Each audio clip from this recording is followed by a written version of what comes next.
Another creepy crib. How come we can't ever investigate like a KFC or something? Raggy! It's happening! The live-action Scooby-Doo series is moving forward, and we've got a progress update from executive producer Greg Berlanti. The Scooby-Doo franchise started back in 1969 with a classic Hanna-Barbera cartoon, Scooby-Doo, Where Are You? And since then, the crime-solving pup and his teenage pals have been featured in tons of TV shows and movies, both animated and live-action. In April 2024, it was announced that Netflix was working on a live-action Scooby-Doo series, with Berlanti producing, but there hasn't been any new info since then. Now we're getting the first look at what's to come with the live-action Scooby-Doo.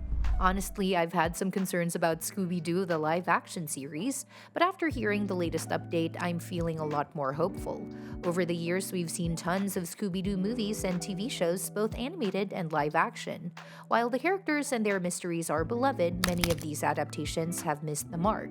They didn't quite capture the essence of the original Scooby-Doo Where Are You cartoon. However, after hearing from Greg Berlanti, I'm starting to think that this new version could actually get it right. Berlanti has a strong reputation with shows like Riverdale and The Chilling Adventures of Sabrina, but I've always been cautious about how well he could handle a classic like Scooby-Doo. That said, his update has definitely piqued my interest. Berlanti recently shared some exciting details during an interview promoting his new movie, Fly Me to the Moon. He explained that one of his first jobs in the industry was at Hanna-Barbera, where he got to work alongside Joe Barbera and Bill Hanna. Berlanti fondly remembers chatting with Barbera about how Scooby-Doo was created in the late 60s. Barbera shared how the idea came about, especially in a time when kids were looking for empowerment. It was these stories that made Berlanti realize how special Scooby-Doo really is. He also spoke about the honor of helping bring these iconic characters into a new generation, staying true to the spirit and DNA of the original. This kind of respect for the source material really reassures me. Berlanti seems to be taking his time with this project, which is a good sign. He mentioned that it took a year and a half to finally settle on a pitch for the show, which shows that he's not rushing into things. This careful approach gives me hope that the upcoming Scooby-Doo live-action series will do justice to the original while still making it feel fresh. Sure, the show might look different or have more complex storylines, but as long as the heart of Scooby-Doo remains intact, I'll be happy with what they deliver. The upcoming live-action Scooby-Doo series has a lot of potential, but it also has big shoes to fill. Over the years, modern reboots of the franchise have struggled to capture what made the original so special. The 2020 movie Scoob didn't land well, and the Velma adult comedy was met with mixed reactions at best. The new Netflix show has a lot to prove, but with Berlanti's involvement and his respect for the original, there's hope that it'll be a hit. As long as the core DNA of Scooby-Doo stays the same, no matter how the characters or storylines evolve, I'm excited to see where this series goes. Details about Netflix's live-action Scooby-Doo series are still under wraps, but the show will need to find the right actor to play Daphne Blake if it hopes to succeed. Daphne has been a key part of the Mystery Gang since her first appearance in 1969 Scooby-Doo, Where Are You? She started out as a pampered rich kid who would get her butler to do her dirty work, but over time her character has become more complex and intelligent while still holding on to her signature sense of style. Netflix's live-action series will need to decide what kind of Daphne they want for the 2020s, and choosing the right actor will be crucial. Hey! Nice job last night. Losers! Quick, we need to think of a comeback. What dorks? Hey! Shut up!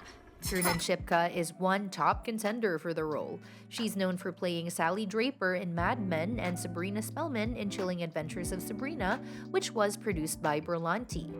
Shipka's experience could be valuable as Sabrina crossed over into the world of Riverdale, another show from Berlanti Productions. Sabrina Carpenter could be an interesting choice for Daphne too. She's one of the many pop stars who got their start on Disney Channel like Olivia Rodrigo and Selena Gomez. Carpenter has shifted more toward music recently, but she's shown her comedic chops in other roles. She played a version of Daphne in a sketch on SNL alongside Jake Gyllenhaal as Fred, and it was a playful nod to the original cartoon's melodrama. This approach could be a fun, bold move for the Netflix show. Rachel Sennott might be a more surprising choice, but her roles in movies like Bottoms and Bodies, Bodies, Bodies offer some intriguing possibilities. Sennott's character in Bottoms is the opposite of Daphne. She's awkward, clumsy, and sometimes clueless. But in Bodies, Bodies, Bodies, Sennott plays a character who fits Daphne's usual vibe of getting into trouble and slowly unraveling a mystery. This contrast could be a fun way to bring something new to the character while still keeping the same feel that fans love. All in all, Greg Berlanti seems to be taking his time to get things right. The upcoming series is still a ways off, but Berlanti's commitment to capturing the spirit of the original Scooby-Doo shows is promising. He's approached other beloved properties with respect, like he did for the Archie comics in Riverdale, and it sounds like he's ready to do the same with a mystery gang. The same goes for Fred, the leader of the mystery gang. He's the one usually behind the wheel of the mystery machine and is always making the important decisions. Joe Keery could be a perfect fit for this role. Keery is best known for playing Steve Harrington in Stranger Things, where he starts as a typical jock but grows into a caring, responsible friend.